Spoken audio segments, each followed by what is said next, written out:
keputusan kepada unsur penegak hukum, Jaksa Agung,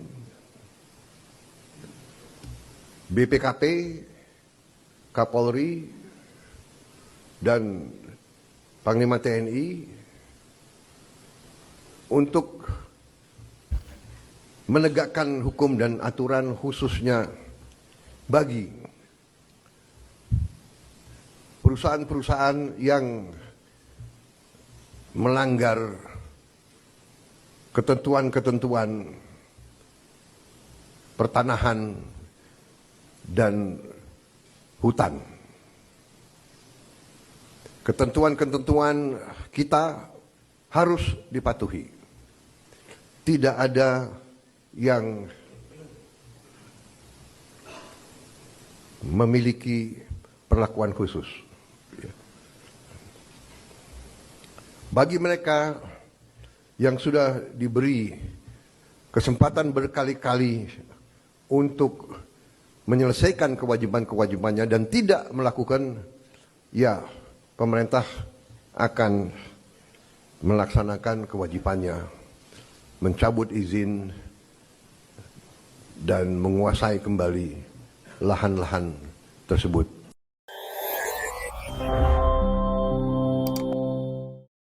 Jelas, Pak Presiden Prabowo berbicara tidak ada perilaku khusus atau keistimewaan untuk perusahaan-perusahaan tertentu. Semuanya disamaratakan. Jika tidak mengikuti aturan, kita akan tegas, kita akan cabut dan kita akan kuasai kembali. Nah, sekarang kan Pak Prabowo sudah menyegel, sudah mencabut pagar dan tinggal mengusut. Nah, ini pihak hukum kita berani nggak nih untuk mengusut nih siapa dalang pemagaran laut tersebut dan siapa yang menerbitkan HGB di pagar laut Tangerang tersebut. Oke teman-teman, setelah kita melihat statement tegas dari Pak Prabowo, kita melihat Bapak Nusron Wahid yang turun langsung di pagar laut Tangerang bersama Kades Kohot. Teman-teman, sebelum lama kita langsung saja lihat ke videonya. Bisa diceritakan Pak, hari ini kegiatannya apa saja Pak kesini? Jadi begini Mbak, kami ini sedang proses pembatalan sertifikat SHGB atas nama PT IAM dan beberapa SHGB SHM-nya Pak, individu-individu. Sebelum proses pembatalan itu, kita harus ngecek pertama adalah dokumen yuridis. Kalau ngecek dokumen yuridis itu kan bisa kita cek cukup di kantor. Nomor dua, kita ngecek prosedur. Kalau ngecek prosedur bisa cukup di kantor. Tapi yang terakhir itu adalah ngecek materialnya kayak apa. Nah ini saya cek materialnya, ini kondisinya begini, saudara-saudara bisa lihat sendiri kan materialnya kayak apa di sini. Nah ini namanya adalah cacat material. Bisa jadi yuridis sama prosedurnya betul, tapi ini material. Di sini saya tadi terjadi perbedaan pendapat. Pak Kades mengatakan ini empang, ya kan? Dulunya ada abrasi. Saya nggak mau debat itu, ya kan? Mau dulunya apa? Tapi yang paham kan orang lurah sini. Tapi kalau saya menggunakan aturan main aja, faktual, materialnya nggak ada tanahnya. Nah udah ini kan, kamu lihat sini nggak kelihatan tanahnya kan? Nah karena nggak kelihatan tanahnya, daripada kita berdebat nggak penting. Mau ini dulunya empang, mau dulunya apa, faktanya hari ini nggak ada material tanahnya. Tadi di sono saya berdebat sama Pak Lurah. Pak Lurah ngotot bahwa itu dulunya empang. Ya, Pak Lurah katanya ada abrasi. Kemudian dikasih batu-batu ini dari tahun 2004 katanya. Siap. Karena kalau nggak nyampe sini gitu kata dia. Saya nggak mau debat sama Pak Lurah, ini kampung dia. Kalau kami debat nggak bisa pulang saya nanti. Tapi begini, mau Pak Lurah itu bilang empang, mau Pak Lurah bilang apa, yang jelas secara faktual, material tadi kita lihat sama-sama, fisiknya udah nggak ada tanahnya. Betul kan? Betul. Nah udah nggak ada tanahnya. Karena udah nggak ada tanahnya, saya nggak mau debat soal masalah garis pantai apa nggak mau itu dulu. Itu toh kalau dulunya empang, kalau yang di sono tadi karena udah nggak ada fisiknya, maka itu masuk kategori tanah musnah. Ya kalau masuk kategori tanah musnah, otomatis hak apapun di situ hilang. hak milik juga hilang, hak guna bangunan juga hilang. Karena kalau pembatalan. Namun pemirsa, saat tim Metro TV ingin mengonfirmasi langsung kepada Lurah Kohot yang saat itu ada di lokasi bersama Menteri ATR Kepala BPN Nusron Wahid, sang lurah justru menghindar dan langsung pergi meninggalkan awak media. Bismillahirrahmanirrahim. Mulai.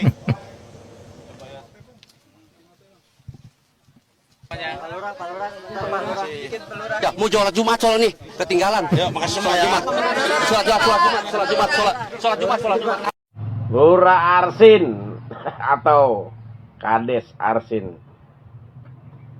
Semakin Anda klarifikasi tentang pagar bambu, semakin blunder Anda. Anda cuma tinggal tunggu waktu. Jangan pernah membodoh-bodohi rakyat Indonesia. Jangan Anda merasa sok pinter dan bisa membodoh-bodohi orang. Semua orang udah tahu fakta dan datanya. Anda bersalah. Anda ada hubungannya dengan pagar bambu. Dan Anda pelakunya. Jangan macem-macem, Pak. Bapak. Udah tinggal tunggu waktu aja ya. Hati-hati. Bisa-bisanya ada HGB di atas laut. HGB di atas laut itu nggak boleh. Melanggar putusan MK, melanggar undang-undang, sampai situ udah jelas. Pertanyaannya, kok bisa keluar sertifikat HGB di atas laut? Ternyata keluarnya itu pada tahun 2023. Dan ini yang paling ajaib, menteri-menteri sebelumnya ketika ditanya itu pada bilang nggak tahu. Dari mulai Mas AHY sampai ke Pak Hadi 2022 sampai 2024. Nah yang paling aneh nih Pak Hadi ya. Sertifikatnya kan keluar pada tahun beliau menjabat. Tapi kayak no clue gitu loh. Dengan segala sumber daya kementerian, dengan segala informasi kementerian, gak ada satupun tahu menau. Gue bener-bener bingung ya. Karena ya sesederhana, lu tinggal lihat aplikasi Bumi yang punyanya Kementerian ATR BPN. Dari situ aja udah pasti ketahuan. Suzon gue ya ini ada pembiaran. Yang paling gue bikin merinding adalah sunyinya praktik ini berjalan gitu. Gak ada yang tahu sebelum viral. Tiba-tiba ada HGB laut aja. Padahal dari sisi peraturan itu udah jelas gak boleh. Sampai sekarang lolos gitu. Gimana tingkat kepercayaan kita mau meningkat? Dan asal teman-teman tahu nih, HGB di atas laut juga terdeteksi di Surabaya Sidoarjo. Di Denpasar juga ada. Di Batam ada. Ambon, Jayapura, Banda Aceh, Bitung. Coba teman-teman cek deh di daerah masing-masing. Gila frustasi banget. Tanah digusur, hutan dibabat, laut dijual. Ada asumsi kalau laut yang udah dikapling dan punya sertifikat hak guna bangunan itu dulu daratan, terus sekarang jadi lautan karena abrasi. Dan pembuatan sertifikat HGB-nya itu berdasarkan GIRIK di tahun 80-an. GIRIK adalah surat tanda kepemilikan tanah di masa itu. Bener nggak ya, laut yang di pagar ini itu dulunya adalah daratan? Yuk kita cek yuk. Kita bisa buka Google Earth dan cek citra historisnya. Lalu kita gambar garis bantu pagar laut dan garis pantainya. Terus kita geser citra historisnya sampai ke tahun 80-an. Nah ini kelihatan ya ada abrasi, tapi garis pagar lautnya masih berada di wilayah perairan. Jadi gimana guys, mungkin kalian punya bukti lain kalau wilayah itu dulunya adalah daratan? Assalamualaikum warahmatullahi wabarakatuh. Ada info baru nih guys. Aduh, saya mau ngasih tahu nih bahwa orang-orang yang berperan dalam pemagaran laut. Saya mau kasih tahu nama-namanya nih ya. Ada Ahmad Gojali atau Encun, ya kan? Memet juga tuh Memet. Sama mantunya Memet si Asbi juga. Ya. Orang BPN juga ada. Lo mau tahu orang BPN siapa? Pak, tolong sedikit. Orang BPN Sudaryanto, ya.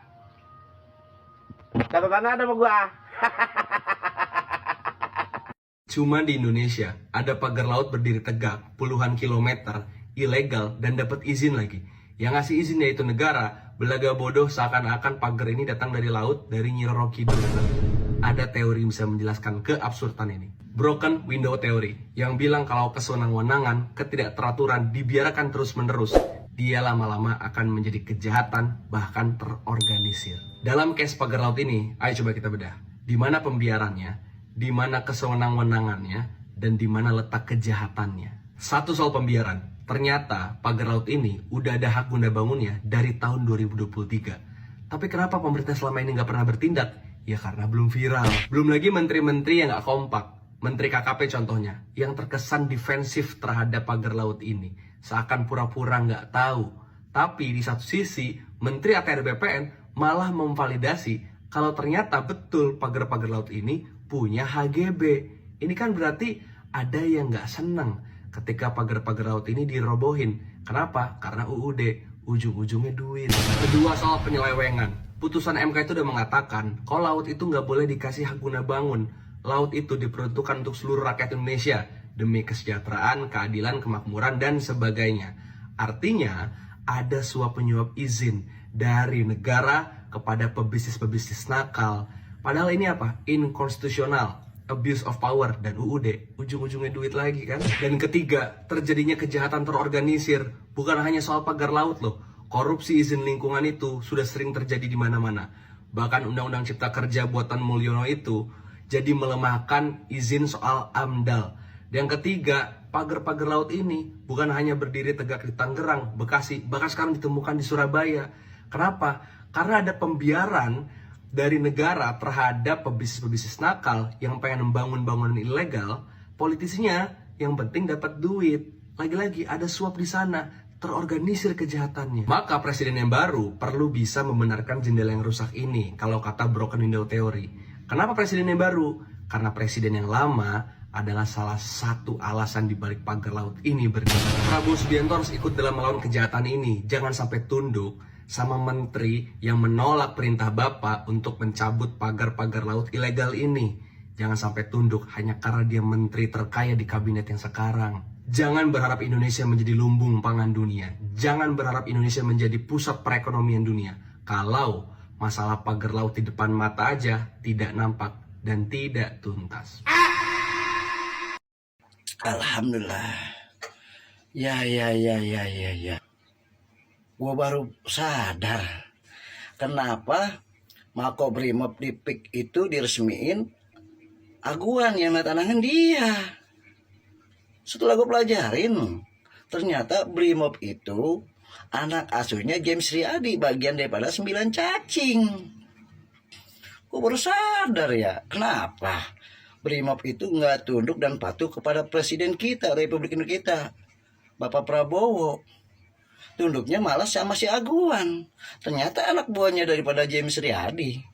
Bener ini. Waduh, bahaya ini. Jangan-jangan ada negara dalam negara, ada negara Indonesia, ada negara Benalu yang numpang di negara kita. Ini nih bahaya nih. Waduh, rakyat nih kudu sadar. Waduh, bahaya. Oke nih, kita bongkar-bongkar lagi nih. Keburu kepalang tanggung, kita bongkar-bongkar aja ya. Dia mainnya bongkar-bongkar tuh, sok bongkar-bongkar. Sekarang kita bongkar-bongkar juga nih ya.